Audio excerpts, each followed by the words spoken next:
In a sunny winter just like today, okay, na-realize namin while we were walking here what made us do it.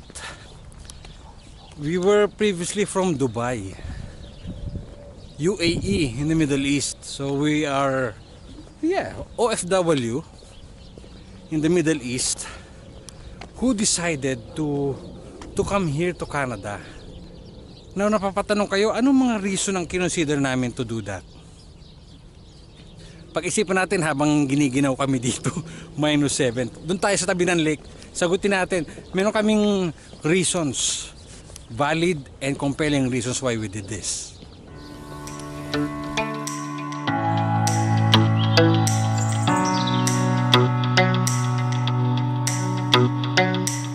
Hey, kamusta?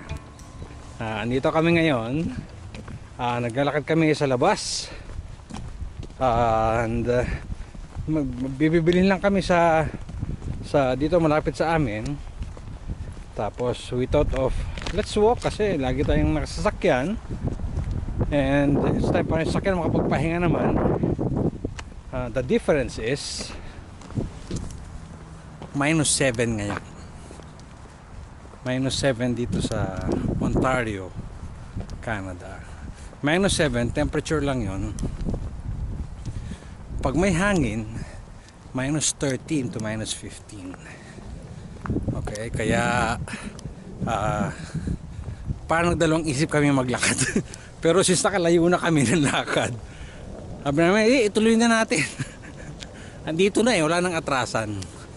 Swerte kami sa Ontario, wala pa kaming snow. Kita nyo? Wala pa kaming snow, pero nasa -7 na kami. In a sunny winter just like today, okay, na-realize namin while we were walking here what made us do it. Ano yung nagpa-decide sa amin to move here in Canada? Meron kaming reasons, valid and compelling reasons why we did this. First main reason na kinonsider namin is the permanence of status in terms of family life and work life.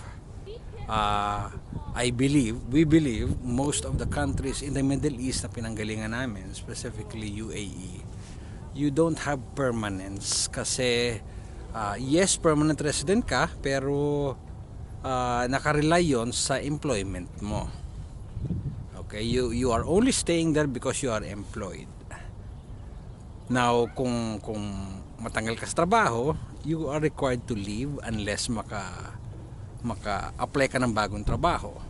Pero dito sa Canada, once you come in as a permanent resident or once after all the application is done, para kapasok ka dito sa Canada, permanent resident ang status mo, means you're free to stay here, find work, you can jump in from one work to the other without any problem sa pag-stay mo dito. You are a legal permanent resident. Kasama nun is may ability ka or meron kang opportunity to be able to buy your own house, your own properties, not only one but 2 or more if you can. Okay, yun ang opportunity dito. In the Middle East, it will be very, very limited. Some of the situations that we saw, that we know, is para kapag asawa ka ng local sa Middle East, then yes, magtataas ang lifestyle mo, yung pamumuhay mo, and ang kakaiba lang doon is hindi nila in-encourage na magkaroon ng interracial marriage, especially doon interreligion, knowing na mga Pinoy mostly are Christians, mga Kristiyano, and they are not encouraged to do that. Pero there are situations like that.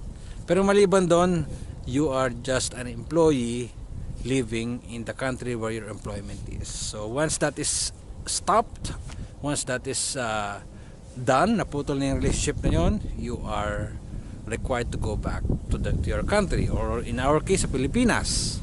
Dito hindi. Okay? Permanence of work, permanence of family life. Talagang, ang tawag namin dun before is aangkla ka na sa Canada to start your life. Again, probably in the middle of your life, you'll start it again. Pero ito na yon. Hanggang sa magkaanak ka, hanggang sa tumanda ka, dito na yun sa Canada. Kasi malamang natatanong nyo, bakit hindi sa ibang bansa? Gaya ng Australia at UK, why not other countries like that? Tinignan namin yung option na yan before, and it's just so happen na nung nag-decide kami, nag-plan and then nag-decide kami to move out from UAE, from the Middle East, Canada ang nag-open sa amin ng opportunity to take this advantage na mag-jump in dito through the proper application, through the proper process, and ito ang nabigay sa amin ng opportunity na makapag-migrate. In terms of convenience, smooth naging process, and very specific yung requirements na inilabas ng Canada before nung nag-apply kami. Kaya we were given the opportunity, and fortunate enough, through prayers and through our hard work na rin sa pag-aasikasa ng mga papeles, we were given the opportunity to come here. Okay? First main reason is permanence ng buhay. If you are looking into that reason, then yes, take it out from your list. This is one compelling reason why you have to move to Canada from wherever you are. And from our case, from UAE in Dubai. Second reason na kinonsider namin is about the benefits. Not only for the citizen, pero damay ang mga permanent resident like us. Okay? Benefits, ang mga Pinoy may hilig sa benefits. Since nasa Pinas tayo, yan ang mga hinahanap natin pa nag-a-apply tayo sa trabaho.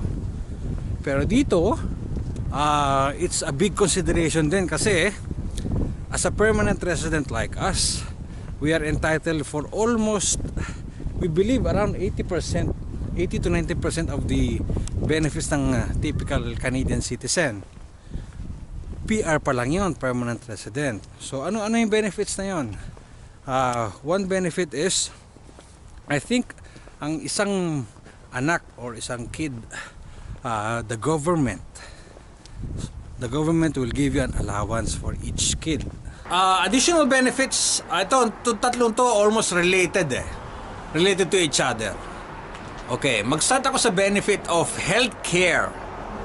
Okay, the healthcare benefit that we have here in Canada, now for us specifically for the province of Ontario, is what they call the OHIP. Okay, OHIP is the Ontario Health Insurance Program or policy something. Okay, I think I posted that already in a previous video that we have here in this channel. You might want to check it out. That is under the medical clinic hunting. And yun yung paghahanap namin ng doktor. So that's a different subject. Pero you can check it out on the video kasi nabanggit ko kung ano-ano yung mga nandun. Now, yung healthcare program dito sa Ontario is basically covering almost every health concerns that you have as long as naka-apply ka once you land here in Canada. Pagka-land mo dito, i-apply mo yun kasama ng PR card mo. Okay, pupunta ka sa Service Ontario, bibigay mo yung documentations mo, yung documents mo nung pumasok ka dito sa Canada, and then sila magpa-process nun, bibigyan ka nila ng mainly government issued card. Kasama doon yung OHIP. Yung OHIP, yun yung card na ibibigay mo sa ospital kapag na-confine ka or once na bumisik ka sa ospital, yun ang ibibigay mo para yun ang i-charge. Kasi yung OHIP na yun, yung healthcare insurance na yun, is being paid by the government na technically ikaw din ang nagbabayad kasi sa tax nila kinukuha yon. Okay, so lahat yon covered from surgery through simple clinic visit lang. So that's good enough kasi secured yung health mo, wala kang kailangang isipin. That will include yung gamot na rin. Kaya sinasabi nila maganda ang healthcare dito, yes, compared sa US. I'm not sure sa Australia and UK, pero what I can only share is only here in Canada. So, healthcare is a good benefit for us to consider. Another benefit here is what they call here an OSAP. Okay, an Ontario Study or Student Assistance Program, sounding like that. Okay, yun yung nag-a-assist sa mga, mostly sa immigrant, hindi lang sa students na nandito, pero mostly sa immigrant na nag-a-upgrade ng education. Kasi knowing na yung mga immigrant dito, especially coming from the Philippines, kagaya namin or kagaya ng mga kababayan natin na nag-a-apply direct from Pinas papunta dito, yung education natin is kulang pa sa qualifications o sa requirement ng Canada for you to be able to be recognized or accredited as a college graduate. Kasi for a 4-year, 5-year course like mine sa engineering, equivalent nun is 3-year college years lang. Yung mga 4 years, ang equivalent nun is somewhere around 2 years lang. So, hindi siya enough. So, the only way for us to be able to jump in doon sa workforce o sa labor force na nagre-require ng mga college graduate o yung mga position ng work na naghahanap ng college degree, hindi enough yung bit-bit natin kahit pang madami na tayong experience. So, OSAP is a good option and benefit for us to take advantage from. Kasi binibigay ng government free through some private agencies na nag-i-implement ng mga program na yon. Sometimes they call it a bridging program para hindi naman masayang yung experience mo from other countries or from Pinas. Pero that will help you for sure sa pag-a-apply ng work pag kumuha ka noon. Now, you have an option of not taking that. It's an optional. It's not mandatory for all kasi hindi naman kami kumuha pa so far. Pero if you will apply and tell them the reason, and if they find it reasonable, then we will be given also the same opportunity, the same chance of getting that benefit. Another benefit na napakagandang isipin, napakagandang i-consider on a positive side of deciding to come here is yung support ng government for the unemployed. Now, if you are employee na na-fire because of probably a filing of bankruptcy of the company na pinagtatrabahuhan mo, or kapag na-aksidente ka on the job, the government will support you in terms of healthcare, kasama dun sa healthcare insurance na binibigay ng kumpanya sa iyo, or probably through the healthcare insurance na binibigay ng province. But also, the government will support you in providing allowance habang wala kang trabaho. Allowance doesn't mean na magbubuhay hari at reyna ka na, titira ka sa kondo, lagi kang nasa restaurant kumain. No. The allowance is only for you to survive those times na wala ka pang trabaho. Okay? Yun yung pamapamasahe. Siyempre, understood, wala kang, normally yun yung sa, I think meron silang salary rating, kasi kung mataas naman ng sahod mo, tatanggal ka, tapos meron ka namang kotse, may bahay ka, I don't think mag-grant ka with that. You can try, kasi we haven't tried it, we haven't experienced it yet, pero for sure, doon sa bagong pasok na immigrant na biglang nawalan ng trabaho, you are entitled for that. Okay, so bibigyan ka ng allowance hanggang sa magkatrabaho ka ulit. So again, allowance is just for you to survive those times na wala kang trabaho. So pamasahe, pangkain ng kaunti, siguro pang-upa kasama, pero again, very limited. And I believe they will follow it up kung nagkatrabaho ka na, para hindi ka naman petiks-petiks na umaasa ka na sa allowance.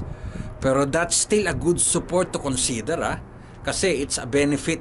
It's considered as a benefit for residents and citizens here in Canada. Okay, and the unemployment support ng government.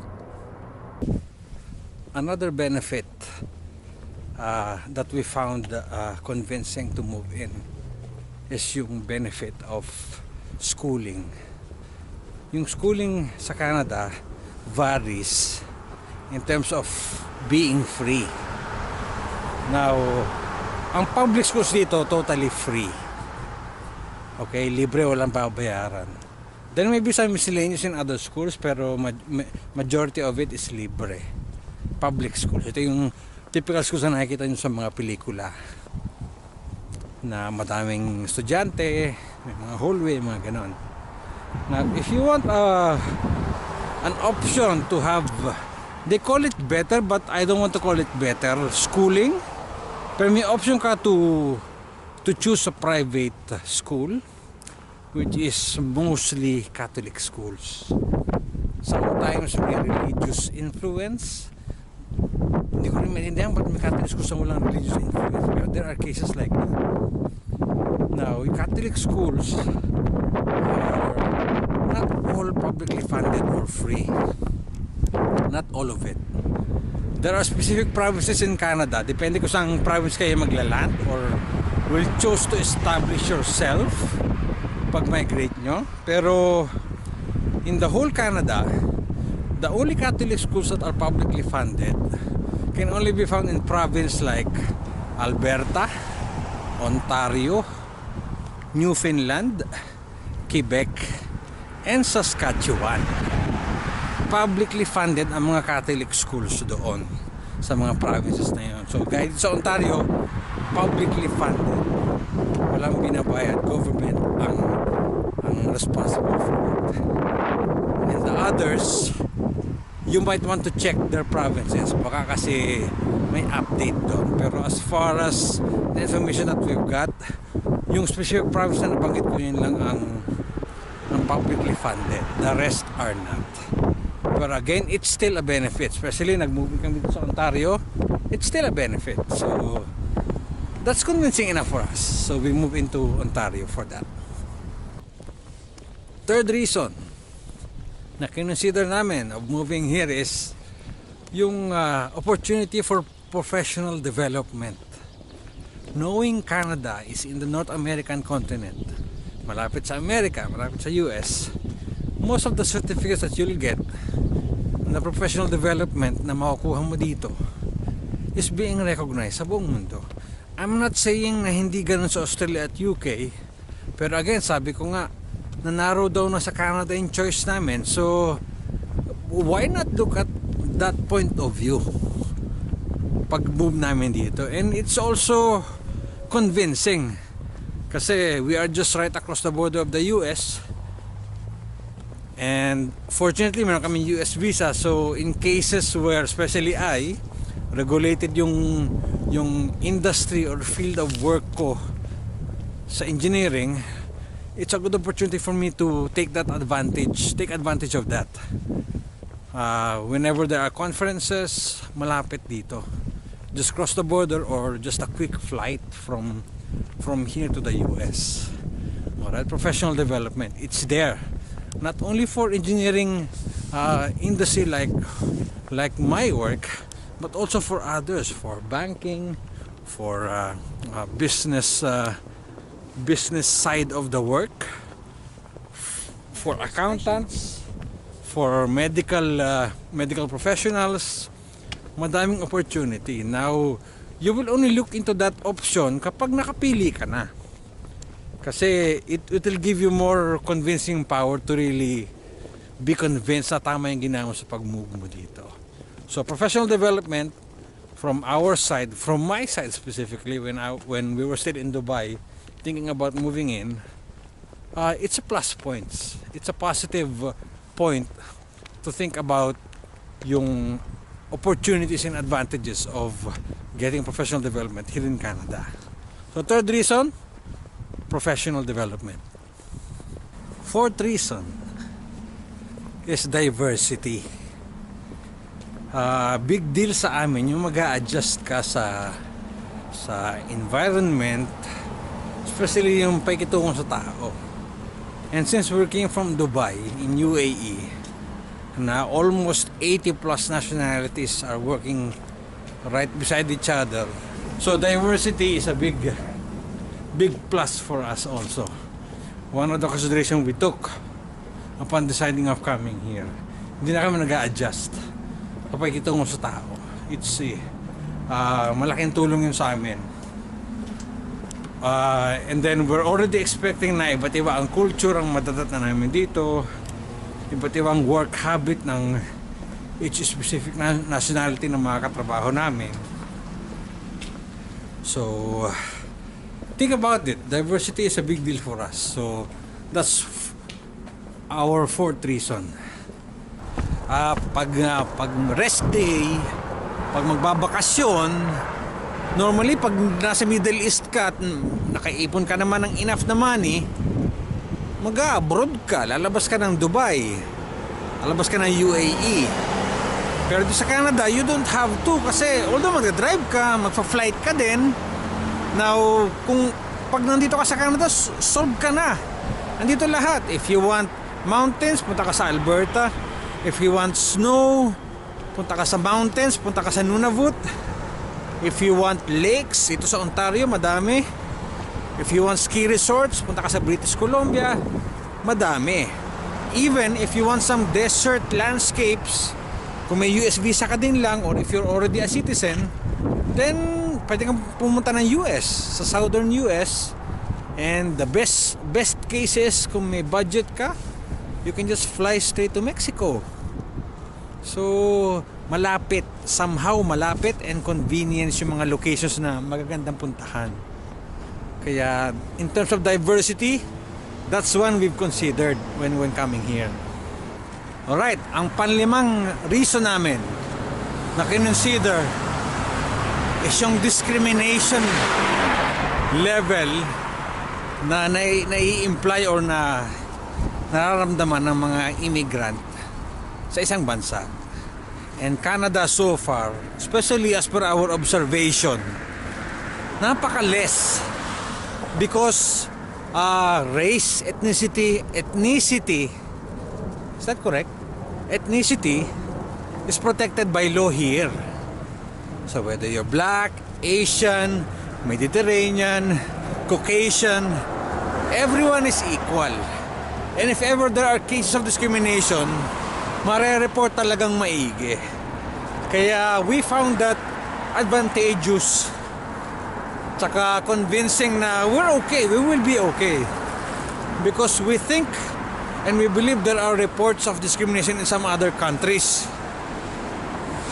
So, good thing, Canada has very high tolerance on diversity of culture, diversity of people, where it's understood that everyone is coming from different walks of life, different countries who are migrating here. So discrimination has been accounted for na talagang no and unacceptable. So discrimination is one of the most important considerations na pinag-aralan namin, pinag-desisyonan namin. So since mababa ang discrimination level dito, then we made it a part of our 5 things to consider while deciding to move in here in Canada. Baka yung iba sa inyo napapatanong bakit wala sa listahan namin, sa listahan ng reason namin yung weather. Oo, sa Dubai fairly okay yung lamig, mainit the whole time. Sa Canada kabaligtaran, malamig most of the time, tas kukunti lang init. Pero bakit di namin sinama sa reason? Kasi we thought it's just an initial wish, initial want na gusto namin malamig. Kasi most of the Pinoys babayad pa tayo para lang pumasok sa Ice Palace, sa Snow House, sa Star City, sa Manila. So bumabayad pa para lang makaranas ng malamig kasi mainit sa Pilipinas. Kasi kung galing ka sa Pilipinas.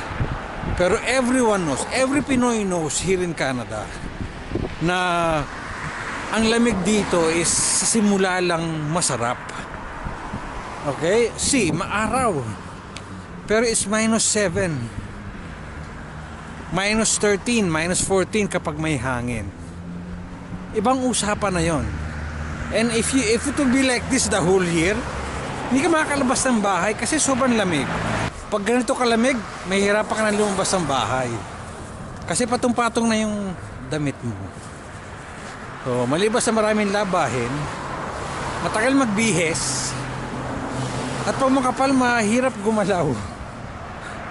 Okay, so yung weather siguro sa susunod na lang, pero we don't find it a big reason na dahil gusto lang namin maging malamig, gusto lang namin malamig na klima. No, simula lang yun. So mahirap, so hindi namin kinukusi, pero it's an experience for you to think about, and that should never be a reason for you to decide to come here, kasi weather is weather. Hindi ka mabuhay ng weather. Alam, pwede pa nga ikasama kasi sobrang lamig, hindi rin maganda. Malamig, yes, pero the reason to move dahil malamig, no. So those are the 5 reasons that we considered when we came here to Canada, and those are the ones that we found critical, convincing, and compelling na mapag-usapan namin mag-asawa before coming here, because sabi ko nga, di ba, this is a life-changing move. So those 5 reasons that we gave you, permanence, benefits, professional development, and diversity, and discrimination. So once we were convinced na these are all on a positive side for us, once we move here, then we decided already to do the move. This may vary from our reasoning to your reasoning, especially kung saan country kayo manggagaling, whether direct from Pilipinas or from other countries na may mga immigrant chances or immigrant application chances that they can take, like Singapore, Hong Kong, Middle East countries, anywhere there, or maybe even from Australia or UK na meron ng mga immigrant opportunities. So may iba-iba tayong reason, pero I'd be more than happy na ma-share sa inyo itong 5 reasons na kinonsider namin, kasi this might apply to you, this may not. So I think kung manggagaling kayo ng Middle East, we will be on the same reasoning level already, apart from going back to the Philippines as an option after our stint, after our tenure in the Middle East. So we hope na nakatulong yon to, especially kung nag-decide pa lang kayo on doing this move to Canada, and hopefully makatulong yon in the process para ma-consider nyo as much as you can yung kailangan nyo consider for a life-changing decision that you will be making. Alright?